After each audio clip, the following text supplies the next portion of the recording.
इसमें कॉन्ट्रास्ट नहीं है, इसमें विरोधाभास नहीं है, ये एक ही चरित्र के अनेक गुण हैं।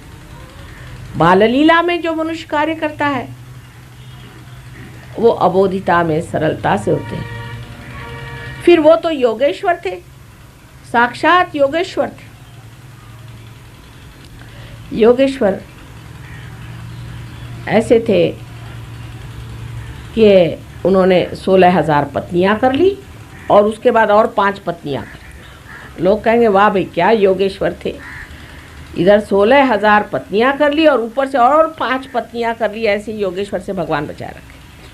ऐसे तो हम भी करते फिरेंगे तो आप वाजिद अली शाह को क्यों बुरा कहते हैं? हाँ, आजकल की बुद्धि ऐसी चलेगी, सब समतल सोचते हैं हर एक चीज़ को। वो 16,000 उनकी शक्तियां हैं। वो एक पुरुष थे, हम तो माँ हैं, हमें कोई कुछ कह नहीं सकता। माँ के स्वरूप में कोई भी लांछन हमको लगा नहीं सकता। वो पुरुष थे, 16,000 शक्तियां वो लाते कहाँ से संसार में? आप मेरे बेटे हैं, कभी मेरे पैर दबाते हैं, कभी मेरा सर दबाते हैं, मेरे पैर छूते हैं, माँ के पैर छू रहे, कोई लांछन नहीं लगा सकता मुझे। मैं तो माँ ही हूँ। और कोई बेटे तो 108 साल के हैं मेरे, तो भी माँ हूँ।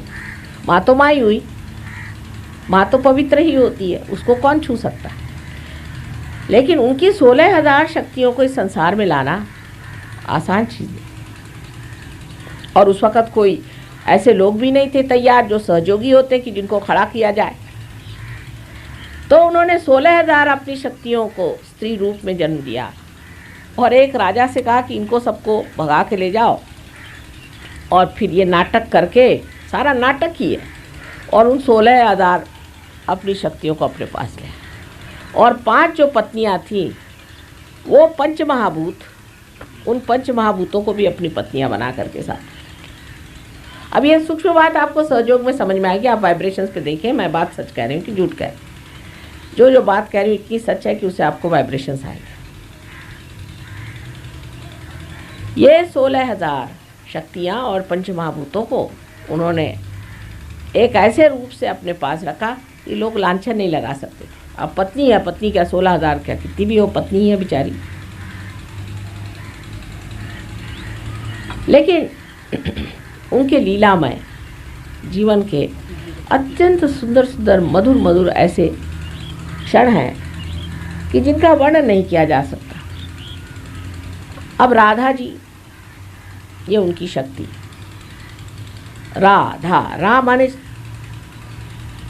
शक्ति, एनर्जी। राधा जिसने धारणा की, जिसने शक्ति को धारणा की, वो राधा। और जब उसको लेकर के जब उन्होंने रास रचाई तो फिर वही रास, स माने सहित, शक्ति के साथ वो रास, इस तरह से उन्होंने रास रचाई। उसमें भी कुंडलिनी जागरण का ही व्यवस्था थी। आप लोग सब हाथगर पकड़ के बैठे हैं और उसमें से 2 आदमियों का कनेक्शन हमारे 2 पैर से लग जाए, उस वक़्त अगर कोई संगीत हो रहा हो, कोई ताल बज रहा हो, तो आपके हाथ में वही ताल बजेगा। जब ताल बजेगा तो जब ताल हाथ में आएगा, 3 ताल बजेगा तो 3 ताल हाथ में आएगा, 1 ताल बजेगा तो 1 ताल हाथ में आएगा। आप देख सकते हैं। इसलिए उसे रास कहा गया था कि रास, शक्ति के सहित उसको घुमाना, ये उन्होंने कार्य किया था। लेकिन नारद मुनि ने एक बार एक खेल रचा और उन्होंने जा करके श्री कृष्ण से कहा कि क्या तुम वाकई इन सब पत्नियों को और इनको सबको प्रेम करते हो? कहाँ करता हूँ। उन पत्नियों को जाके पढ़ा दिया। उन पत्नियों से जाकर इन्होंने कहा कि देखो, श्री कृष्ण तुमको तो प्यार नहीं करते, वो तो सिर्फ राधा ही को प्यार करते हैं। तुमको तो यूं ही रख छोड़ा है घर में पत्नी बना करके कलंक रहित रहने के लिए, वैसे तुमको कोई प्यार व्यार नहीं करते। अब वो आ गए झांसे में, कहा ठीक ऐसा ही होगा, ये हमको कुछ नहीं प्यार करते हैं श्री कृष्ण, ये तो योगेश्वर है, ये क्या हमको प्यार करेंगे, ये तो राधा जी को ही प्यार करते। तो वो आके कहने लगे कि आप तो हमको प्यार नहीं करते, आप राधा जी को प्यार करते। श्री कृष्ण ने कहा बाबा बाबा ऐसी बात नहीं कहो, मेरे पेट में बहुत दर्द होने लगा, इतना दर्द हो रहा है मेरे को, कुछ पूछे। आपको क्यों दर्द हुआ? कल ऐसी बात करने से मेरे दर्द हो जाता। अब घबरा गई। कल अच्छा इलाज बताओ। इलाज बहुत सोपा, ऐसा करो तुम्हारे चरण की जो धूली है वो मुझे पीने को दे दो तो मैं ठीक हो जाऊंगा। उनका वाह, पहले तो हमें प्यार नहीं करते और हमारा सब पुण्य भी छीन लेना चाहते हो कि तुम्हारे पैर की धूली हमें पीना चाहिए, तो हमारे पैर की धूली आप पीजिएगा, ये हमसे नहीं हो सकता। ये सब हमें बेवकूफ़ बनाना, हमें न बनाइए। उन्होंने कहा कि भाई ये तो एक ही तरीका है। नारद मुनि ने कहा कि नारायण नारायण, अब क्या किया जाए? कहा अच्छा तुम जाओ राधा के पास, उससे कह दो। तो राधा जी के पास गए। राधा जी से कहा कि भाई श्री कृष्ण की तबीयत बहुत ख़राब। कहला क्यों? कहले उनके पेट में दर्द है, क्योंकि वो धन्वंतरी है। उन्होंने इलाज ये बताया कि जो भक्त मेरे लिए अपने पैर की धूल भेज देगा उसको पीने से मैं ठीक होता। तो राधा जी ने पैर आगे कर दिया, अच्छा ले लो, मेरे पैर की धूल ले लो। कहा क्यों? तुमको आपके पाप पुण्य का कोई विचार नहीं? अरे कहने लगे जो पाप कराता है वो भी वही है और पुण्य कराता वो भी वही है, तुम ले तो जाओ, उसके पेट का दर्द ठीक करो। तो उन्होंने उसके पाँव की धूल निकाली। अब वृंदावन की मिट्टी जो है पीली पीली आपने देखी होगी, वो लेकर के वो पहुँचे। कहा हाँ राधा जी ने तो दे दी है, अब लीजिए पीजिए। वो घोल करके पी लिए। श्री कृष्ण ने कहा कि आप ऐसे क्यों खड़े हैं? कहने लगे कि राधा जी ने एक बात की समझ नहीं आया कि आप ही पुण्य भी कराते हैं और आप ही पाप भी कराते हैं। कहले अच्छा तुम्हें समझ नहीं आई बात? तो नहीं। अच्छा कहले मेरे हृदय में देखो। हृदय की जब नज़र की तो हृदय कमल में श्री राधा जी बैठी हुई और उनके पाँव जो हैं उस कमल के पराग में छू रहे हैं और पीले पीले हो रहे हैं। तब नारद जी के समझ में आया कि जब हृदय में बैठे हैं तो पाँव और सर और हाथ से क्या मतलब हुआ?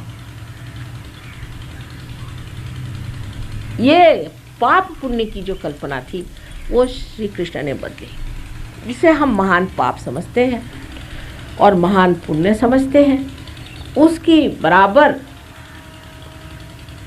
पूरी तरह से जानकारी होना, उसका डिस्क्रिप्शन हमारे अंदर श्री कृष्ण ने भरा। इसीलिए हमसा चक्र है, जब ये खराब हो जाता है तो मनुष्य को डिस्क्रिप्शन नहीं रह जाता, वो पाप और पुण्य समझ नहीं पाता, अच्छा बुरा समझ नहीं पाता है। और दोनों के लिए इलाज एक ही है, विशुद्धि चक्र अगर खराब हो जाए और चाहे आपका हमसा चक्र, बहुत सरल सोपा। सहयोगी जो कि जानते हैं वो न कहें, पर अनजाने जो हैं वो समझ सकते हैं कि श्री कृष्ण को एक चीज़ प्यारी थी, वो था क्या? मक्खन। इसका इलाज है मक्खन। मैं रोज़ अपने विशुद्धि चक्र को थोड़ा सा मक्खन, उसमें नमक मिला करके और उसका अर्घ चढ़ा देती हूँ। फिर दिन भर वो बोलते रहते हैं, कुछ परेशान नहीं करते। आप लोग भी ये करें कि थोड़ा सा मक्खन अंगूठे पर ले करके उसमें नमक लगा लें और यहाँ जो परजीव है पीछे उसको उसका 3 बार अर्घ चढ़ा दें, बिल्कुल गला ठीक हो जाए, खांसी आसी सब गायब, सब कुछ ठीक हो जाए। और हमसा चक्र इसलिए पकड़ता है कि हम जिस जगह रहते हैं वहाँ खुश्की है और खुश्की के कारण एक बड़ा भारी प्रश्न खड़ा हो जाता है, वो ये कि हमारे अंदर की जो त्वचा है जो कि बहुत झिल्ली सी है और इसके जो एपिथेलियल सेल्स होते हैं वो सूख जाने की वजह से, जैसे हाथ की भी सर्दियों में हाथ की भी चमड़ी सूख जाती है, उसी प्रकार अंदर भी सूख जाती है और उसी से आपको ये सब बीमारियां, साइनस और दुनिया भर की चीज़ होती है। उसका भी बहुत सरल इलाज है। अगर आप मक्खन को पिघला के नाक में डाल दें तो काम हो गया। नहीं हुआ तो आप घी बना लीजिए मक्खन का, उसको वस्त्र से छान करके और उसमें थोड़ा नमक डाल के रख लीजिए और उसमें आप नाक में डाल दीजिए। आपको जितने भी साइनस के ट्रबल से सब साफ।